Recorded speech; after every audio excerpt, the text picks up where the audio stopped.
J'ai l'impression que ma poitrine va imploser, comme si j'allais crever. Crever seul.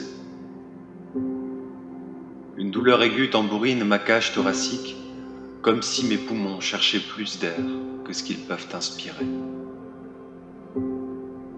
J'étouffe, jour après jour. C'est comme si la pourriture s'insinuait par petites doses et qu'il fallait aller toujours plus haut, plus loin, pour capter le souffle, la vie.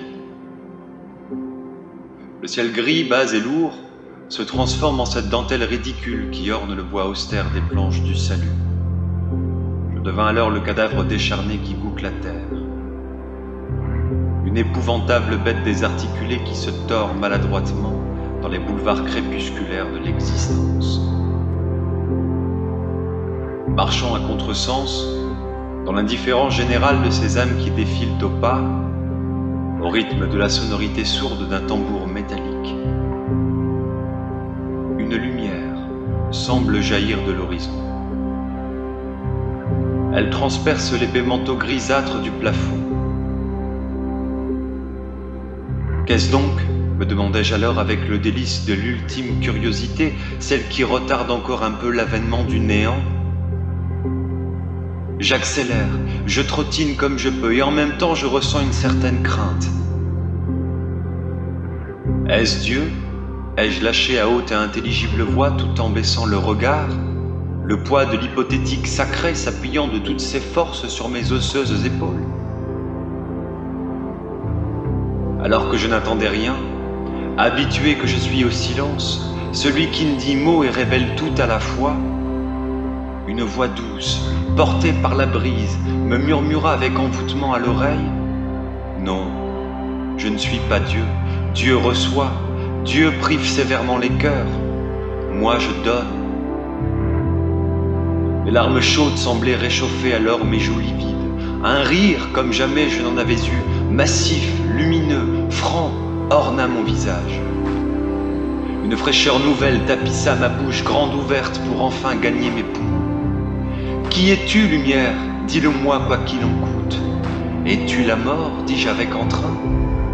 La mort ? Susurra la voix dans un ricanement joyeux. Non, bel ami. Je suis au contraire la vie et son nectar, le ciel bleu qui porte la mer d'été vers l'éternité. La lumière semblait plus proche maintenant, plus intense aussi. La rue devenait déserte ou presque. Je ne croisais alors que quelques autres âmes, les bras grands ouverts, la bouche béante, dévorant avec gourmandise, comme moi, ce souffle nouveau. Alors dis-moi maintenant qui tu es. Je ne saurais vivre une seconde encore dans l'ignorance. Je semble si près du bonheur. J'ai le sentiment que je peux le toucher du bout des doigts, sentir sa chaleur sensuelle, ses courbes si parfaites, si faussement réelles. Demandai-je fermement. Tu ne le sais donc pas, me rétorqua la voix. Tu le sais en réalité depuis toujours, mais tu m'aimes autant que tu me crains, car je suis le courage. Celui qui écrase les ténèbres, celui qui révèle l'essentiel. Voilà qui je suis, déclama la voix dans un étrange mélange de gravité et de douceur. Le courage, dis-je alors désinvolte, le courage, en voilà une notion vague et terriblement, ostensiblement prétentieuse, continuai-je.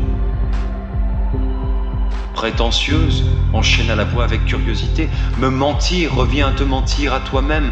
Le courage de vivre n'a rien de prétentieux, mon jeune ami, sauf pour un prétentieux lui-même. Le courage de vivre, c'est faire preuve d'humilité, c'est laisser quelqu'un d'autre nous pénétrer, apprendre à nous connaître.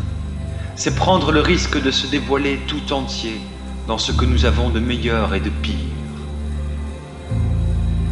Je savais à cet instant combien cette réponse était sage et belle. Je savais à cet instant ce que je sais depuis toujours et que j'enferme douloureusement en moi. Je savais maintenant ce qu'était cette douleur dans ma poitrine. Je savais maintenant qui était cette lumière. Les yeux fous d'espoir et l'âme en paix, je me redressai alors et dis soudain à la voix dans un grand élan de vie : je sais qui tu es, douce voix, toi qui murmures dans l'air. Tu es la poésie, tu tuer l'amour. C'est ainsi que le vent se tut et que les nuages s'évaporèrent en silence.